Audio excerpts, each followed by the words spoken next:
YouTube, what's good with y'all, man? It's your boy Justice coming back at y'all with an energy read, another collective YouTube read. Hope this finds y'all a resonating time of y'all's day. Remember, energy is timeless. I'm already picking up off bat like spiritual OG energy, or people looking at you like some spiritual OG. There's some powerful kind of spiritual people on my channel, and I've been kind of tapping into more and more. Like I really have been peeping some real, like a lot of YouTubers on my channel. Shout out to y'all. Like, just shout out to the support. I appreciate y'all. Like, it's real cool to see y'all got your own communities and still connecting with mine. I be tapped in with y'all. Some of these people I've been tapped in with them on my spiritual journey leading up to this point, and I think that's a funny full circle moment. But there's some significance on your empowerment in the spiritual realm at this time. Are you looking to empower yourself in the spiritual realm? For somebody that is looking in these ways, I hope that you are, in some way I'm intending for this video to align with you. With the Chariot energy, there's something about willpower, determination to move towards alignment. Somebody who I'm tapping into, you know how to move into alignment. You're precise and you're knowing what alignment is. And what alignment usually is intuitive kind of guidance toward a specific direction on an energetic, physical, non-physical, emotional, psychological level. It can really connotate itself in so many different streams of consciousness, but it's that light in the dark tunnel, so to speak, that someone is very in tune with. In a mass space of, in a mass, just big ball of space, it's kind of hard to find a direction or a finite, straight line point when you can go left, down, left, up, right, up. You know what I mean? There's so many different directions, but you walk in a fine line straight and not looking back. There's some sense of elegance, or there's some sense of balance, stability, grace, elegance, or eloquence. I may be. People's lies and smear campaigns are backfiring with the Empress in reverse.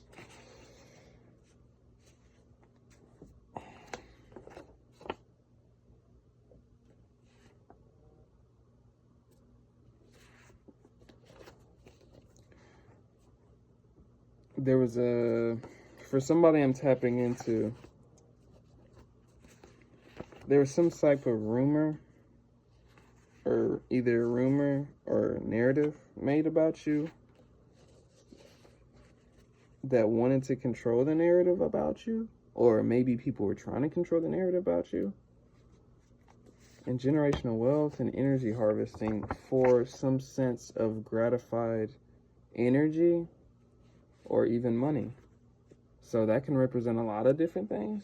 So this is going deeper than what I thought. But spiritual OG, why are people looking at you like a spiritual OG? Energy harvesting off of you. They can never stop the ordinance that God has placed over your life. So there's some sense of protection over your life that intimidates others around you because they've tried something with you. And they know that something greater than you is protecting you. With the Four Swords energy is a need for resting and rejuvenating your energy. I think it's a reminder for somebody to pour back into themselves. That's for a few people. I think that's just a subtle one. With the Eight of Pentacles, this may be for some, this could be represent spiritual mastery. With the Master Student card, like I take it as a Master Student card. It's one that usually has an ability to either adapt or learn some new things on a continuous level, or one that wants to step out into something new. In some way, shape, or form, to learn something new, taking on a new role, but something like that's passionate, but passionately doing something, either in sense for some sense of mastery or for some sense of completion, usually. So that's why I'm saying spiritual OG. With big dick energy, there's a sense of masculine energy, how you showing up that people perceive to be intimidated by, man or woman. What they hate you but love you at the same time. It's like people respect you. They may not like you, but they respect you. That's what I'm getting. Many are manifesting you as we speak, so you have a lot of, I'm gonna wait on that. Temperance energies that need to be, like I just did, waited on that, been patient with the messages rolling out. There's a need to kind of be impatient, not jumping to the first kind of ideal experience or whatever. Impulsivity is significant. Watching that, grounding yourself, making the right decisions, use your discernment. God bestowed many gifts upon you to shine upon the world without doubt. There's some sense of a multi-talented nature, facet, or people are perceiving you to be versatile. There's something that you can do, like a multitude of things that you can do that disturbs man or woman distorted femininity in those that are feeling some sense of insecurity. We're not going deeply into that, or I may be guided. I am being guided to go into that. But you're going through a spiritual initiation. There's some sense of you. I don't think this is new for somebody. You know, this is like a continued life. Like, this is what this is kind of like teaching. This is going to be a cycling of, you know, towers, of things, new beginnings, endings. It's going to be a lot of different. It's the same pattern of evolution. What I'm trying to say, really, that wasn't so cohesive, is it's a spiral. It's an ever-growing spiral. We're going to keep on going that circle, but we're going to keep going up. Or at least that's the goal, right? So that's somebody right now. You're being perceived to continuously be excelling up this spiral, right? And somebody must be very, I don't know, a tall woman is significant. Somebody must be very tapped into their spirituality. A tall woman may be significant, but somebody must be tapped into their spirituality. Because I'm getting their feminine energy, man or woman. And a lot of that, the spiritual context in terms of those realms and you operating, is feminine energy. Not to say that you can't operate in these realms with masculine energy, but I'm saying the perception and understanding of these realms come from the yin parts of the yang, right? With the celebrity status,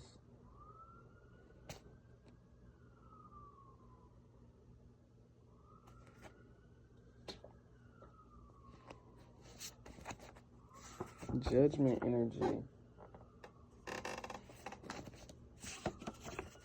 forgiveness is your key to energy flow and healing. Maybe you're getting a lot more attention. Maybe there's a sense of you getting attention for what this context means. For your spirit, it doesn't even have to be spiritual. For your evolution, that's why I got corrected. For your evolution, your continuous evolution is either being felt or seen by many. Like, people are recognizing that you're continuously evolving or you're continuously shifting or something like that. Because, like, with celebrity status, I wasn't getting celebrity status. Like, some people may be in the public eye, but I wasn't even getting that message. It was almost like people are noticing you. I think people are noticing your shifts.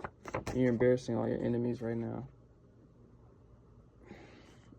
On a general level, obviously, this would be people that didn't think so much of you, obviously, but you defeated a whole, so odds, so people didn't think you would rise out of something. What is that? You were a success story, you rose out of something.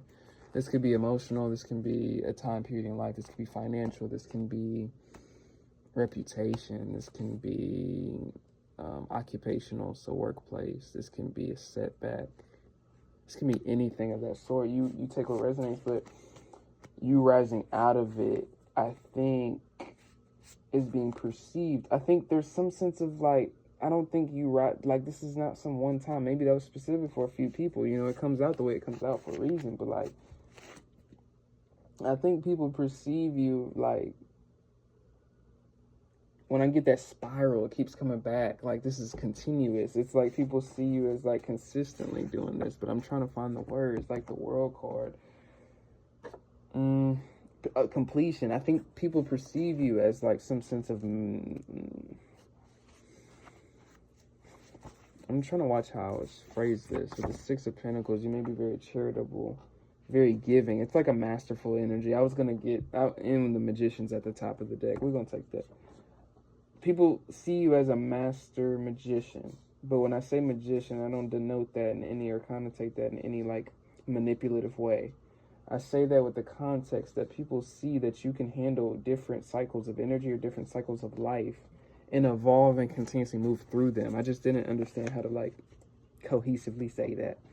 But there's always some sense of good fortune that's on your way, because I feel like for somebody, or it's a message for somebody, that the fortune comes through your work and your intention through your work and the intention through your habits and thoughts and how much you clear your energy up to receive certain things.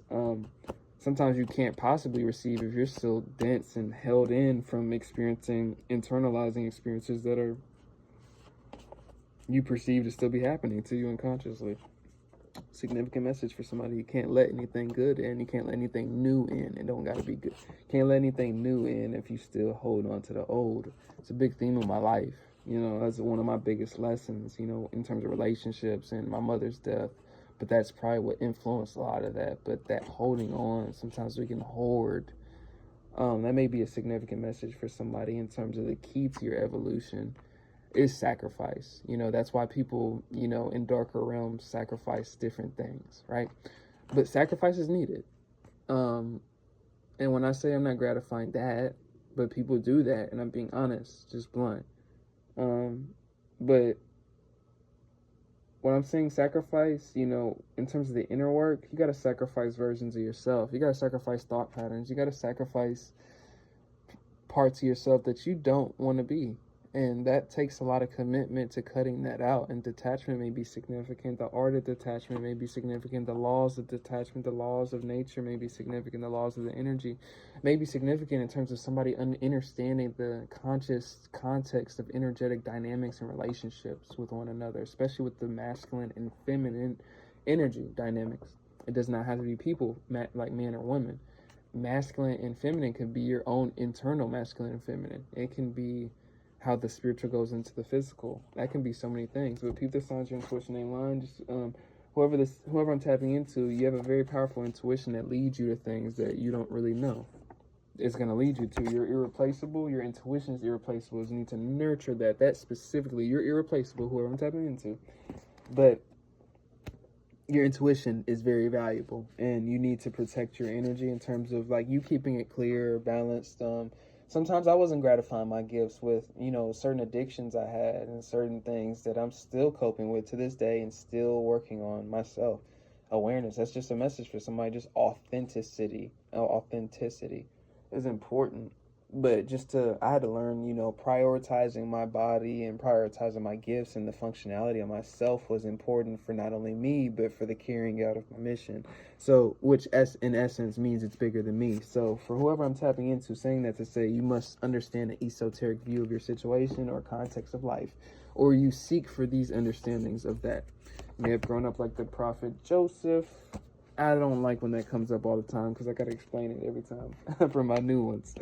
But this comes up a few times in my reads. But Joseph was a prophet that grew up in an anointing with a shining over his life that was envied and hated on by the people that he was raised with. They sold him out into poverty, slavery. Not poverty. They sold him out into slavery as a prisoner. But that was like what that was back then. But he ends up being bestowed upon at a random time by the royalty. And the royal, I don't remember what it was, but the royalty at that time bestows upon him and finds the anointing, finds the special character traits in him, and finds the special mark that God put on his life. He recognized it, or she recognized it. Later down the line, he ends up ruling. Down the line, of course. But there's a significance on you being underestimated because of, or maybe downplayed because of, on an ironic level, because of what people sense that they didn't understand in you. Would check your blind spots. I think that was very specific for a few people. Would check your blind spots. There's a need to check the parts of you that's still holding on. I'm gonna wait on. I'm not being guided to take that. New levels, new devils. What part of you is holding on to past oppression, past hindrances that you've gotten past? What part of you, sometimes, you know, survival's remorse, survival's guilt can be a really significant thing when you've dealt with death, when you've dealt with misfortune, loss, grief. It can be easy for our mind to hold on to that identity of self that experienced those things because it wants to hold on to it. Significant for somebody. This may be a key for your ascension in terms of your forgiveness, or which sometimes we hold on and hoard on to those type of things because we fear it being gone. With the Seven of Pentacles, we fear it never coming back. I think the Seven of Pentacles talks about finite things, consistency, but when I take that card in this context of energy, I take it as a finite thing. Sometimes we can view things as if we'll never get that part of ourselves back, and we may never get the experience, that person, place, feeling even, you know, that we specifically got in that moment. but that's meant to be, and that's not meant to be held on to in terms of any type of fear. And when I'm saying that, this can be a karmic debt that can manifest itself outwardly in terms of relationships, especially relationships that mirror back these traits that remind you of these triggers or these parts of self that you fear letting go, or fear putting boundary to, or fear releasing, or forgiving, even healing. Sometimes we fear it because we fear what's beyond that. It's almost like there's nothing else, or there's going to be, what is, you know what I mean? It's unknown. It's very fearful from the subconscious point of view. Fear is a protective mechanism for the body, mind, and spirit, or for the body. It's not a spiritual thing, sorry, but for the body and mind to protect its vessel from what it perceives to be a threat, right? If they are jealous of your shine and the way others view you, there's a sense of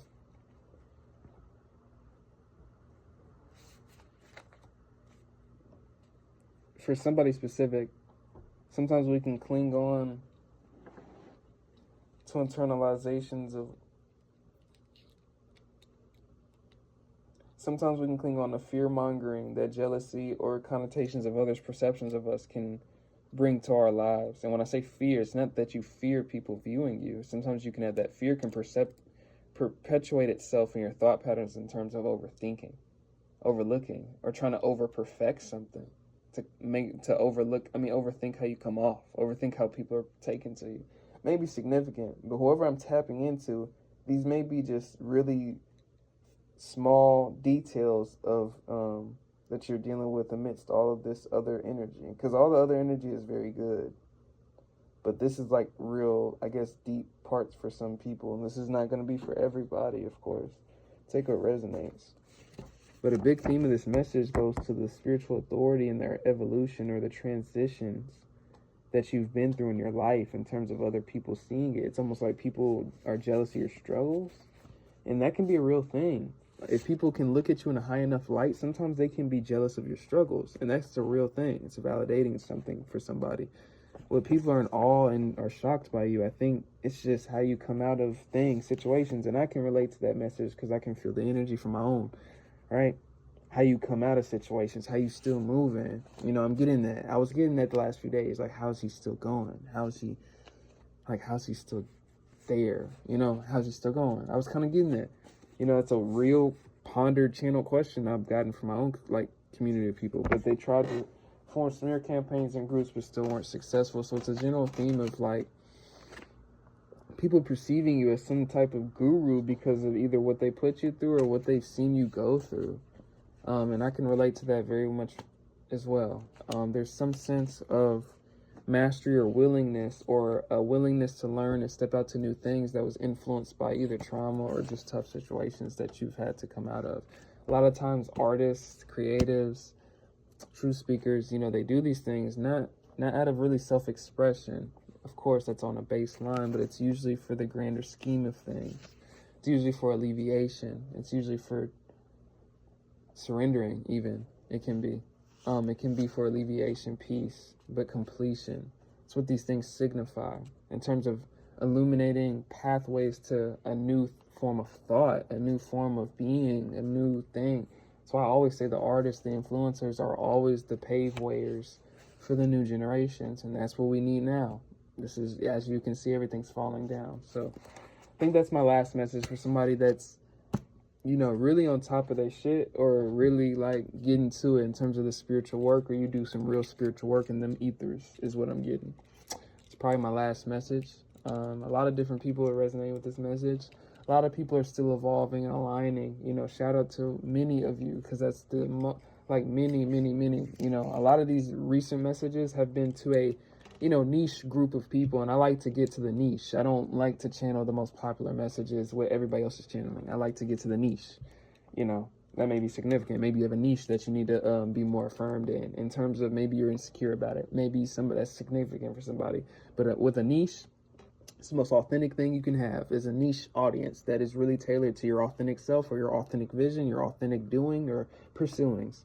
Because if you have this grand theme of being the people pleaser, like a Drake, or like, he got to show up for everybody every time. You know what I'm saying?